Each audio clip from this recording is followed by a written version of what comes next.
Hey everyone, Bravo Breakdown is back to recap Season 1, Episode 9 of The Real Housewives of Rhode Island. This episode is titled Questionable Behavior.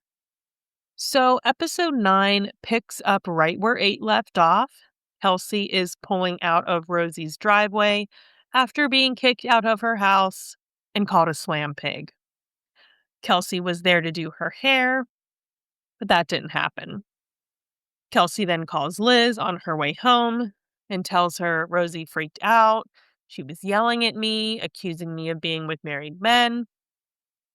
Kelsey then drops a bomb that Rosie sleeps with married men, including a basketball coach who paid her off to stay quiet, and that's how she had money to buy this house she has now. Okay, let's see the receipts. Then we pan over Ashley and her husband Jared go grocery shopping. Looks like they're kind of at a Sam's Club type place. They're picking up stuff for a trivia night they are hosting at Audrey's. I love a trivia night. That is so fun. So Rosie then FaceTimes Ashley saying she may not want to go now to trivia night due to the fight with Kelsey. Rosie gives Ashley all the details.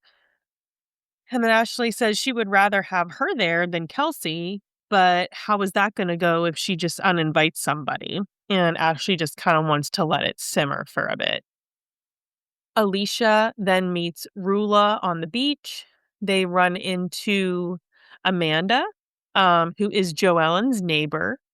I wonder if this segment was produced or if they truly ran on to just a person they knew on the beach and it happened to be Joellen's neighbor.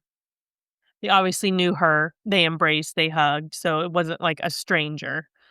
So we learned they were once close, Amanda and Joellen, but something happened and they are no longer friends.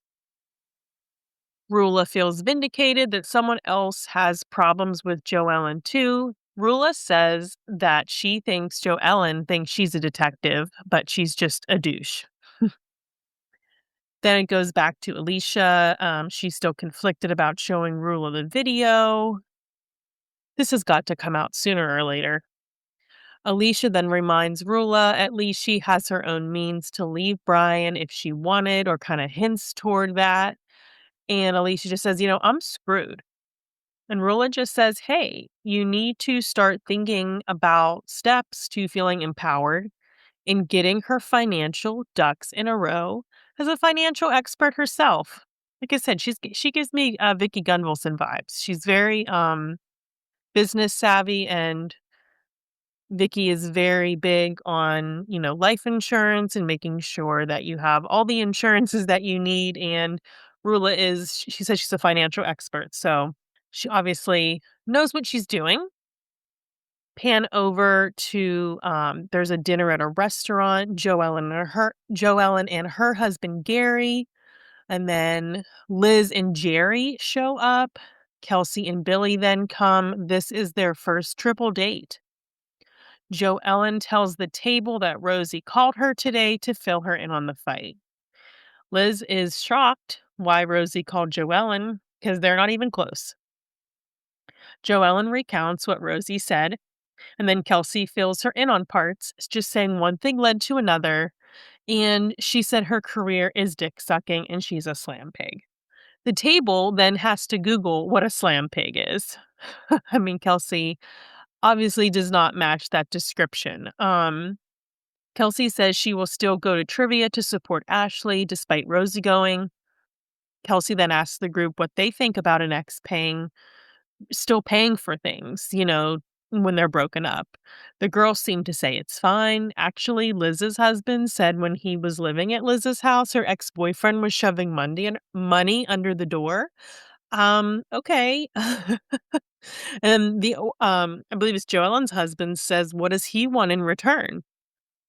And the table kind of turns to Bill and all eyes on him, and he says it's not his problem or obligation to do that, and he ultimately doesn't want him paying for it. Like the ex, he doesn't want that. He doesn't want the ex paying for Kelsey. Kelsey said she could have moved in with Bill right away, but she wants her own place and she needs to decompress for a bit. And then she kinda threw a little bit of a dig at Alicia, and Kelsey said, "I don't wanna be homeless like Alicia," and this stirs this back up again. Rosie and Liz kinda both agree that living with your grandmother isn't homeless. While they say she had to move out of their family home due to some of her father's decisions, Liz says she was never homeless, and she stands by that. It's very clear that Liz sees this black and white, but this comes up later in the episode because, yeah, it doesn't get resolved, FYI. So then we pan over to the coffee shop, Audrey's. They are prepping for trivia night. The ladies start to arrive and talk. And of course, Kelsey was the last one to arrive, and she makes an entrance for sure. She comes in wearing a sash saying Miss Slam Pig. So she's Beauty, she's Grace, she's Miss Slam Pig United States. This is this is next level. Like, I love amazing. Kelsey is so amazing. Like, this is top tier Housewives shit. Rosie's obviously annoyed and says it's so stupid, I can't even look at that. But Kelsey just walks right over to the group and says hello while gleefully wearing her sash. Joellen sticks up for Kelsey, saying, hey, she was joking.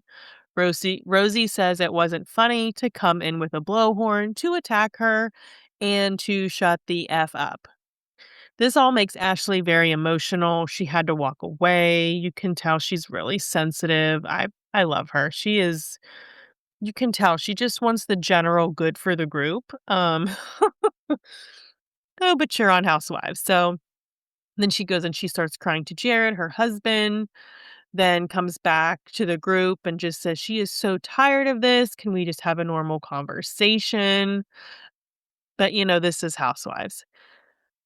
You can tell Jared, her husband, is also irritated with the group because he takes his business very seriously and they're trying to do this trivia night to promote business and just to get people buzzing about the shop and doing events there. And it's just you can tell he's irritated. Um, Rosie eventually leaves the event early as she again feels attacked and says the click needs to stop clicking. Fuck off. All right. Pan over to Alicia's house. She and Selena, her daughter, so cute. They have this little presentation, which Alicia refers to as a science fair poster board presentation. This is for her husband for Pizza Mama Ideas. She said this is also a legacy she wants to pass down to her daughter, which I love. She reminded Billy that it was her chandelier idea that made Pizza Mama pop. She has some new business ideas, including pizza hearts, heart pizzas, red bow boxes for Christmas, and mama notes, where it's like a little personal note as someone would write in your lunchbox, like your mom would put in your lunch. She said Billy is a business attorney, so she feels intimidated talking to him about business. She has samples of new outfits for the employees, and it seems Billy actually really likes them. So that was good. And then after they do their presentation, I love how she I love how she sends Selena to have a crack outside so she can talk to him alone so they can have some adult talk. And she says to Billy, so what do you think? And tells him I want Selena to have something to not to rely on a man and look up to her. She says, I want Selena to look up to me and to have something of her own, so she's not relying on a man. Billy admits, though, he doesn't trust her with business, but she wants to know, hey, well, what would happen? Heaven forbid, the worst case scenario, something happens to you. And she claims I would have nothing. And he says, no, I actually have things in place for you. I have an estate plan in place, and says, you just don't have an understanding. She says, well, again, that would be a company managing my money. And he says, he's like, what are you asking for specifically? Like, what is it? And Alicia just says straight, she goes, am I ever going to be part owner of Pizza Mama? And he says, Yeah, he's really with no question, like, he was, like, almost like, "Of course," like, I felt he was super genuine in saying that, like, I don't feel like he's gonna rescind on that.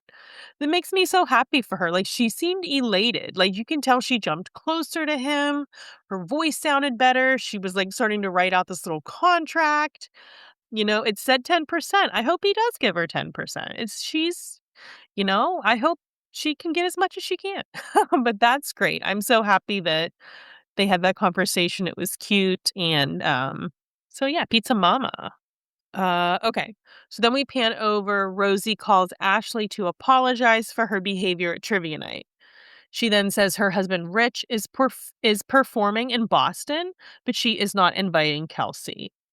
We then pan over to Rosie's house as she and her husband are getting ready for his performance.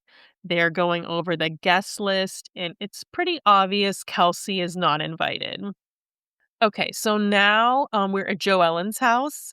Alicia and Liz show up. They're going to all head over to Rich's show together.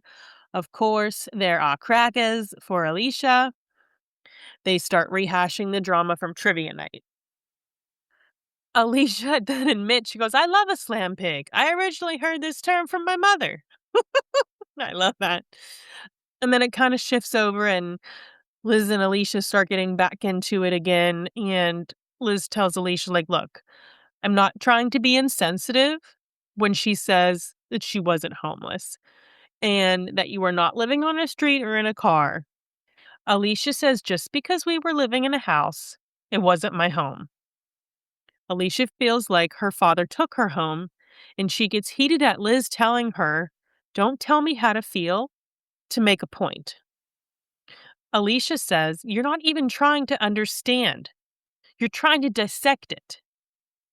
Liz says, do you think I'm not going to try and explain myself? And Joellen here is stuck in the middle trying to mediate, like physically, like having to push them away from each other in this car. Liz was like, look, I said sorry 1,200 times, but now my character is being attacked. This whole conversation just keeps going in circles. It's not ended. The to be continued ... popped up at the end of this episode. But I feel bad for Alicia. I mean, this brought her to tears. This is really a pain point for her. I really hope they resolve this, but the preview for next week looks insane. So I don't think it gets resolved, but I just wish we could all fix it with some crackers. So that's it. Episode 9 closes with more questions than answers. A truth revealed, a friendship fractured, and a tension you can practically feel humming under the surface. Whatever's coming next, it's clear the real storm hasn't even hit yet. That's it for this Bravo breakdown on Just Saying. Thank you for listening, and stay tuned as I continue recapping Season 1 of The Real Housewives of Rhode Island. What do you guys think of this new franchise? Send me a message, leave me a comment, and don't forget to like and subscribe to my YouTube channel. Bye!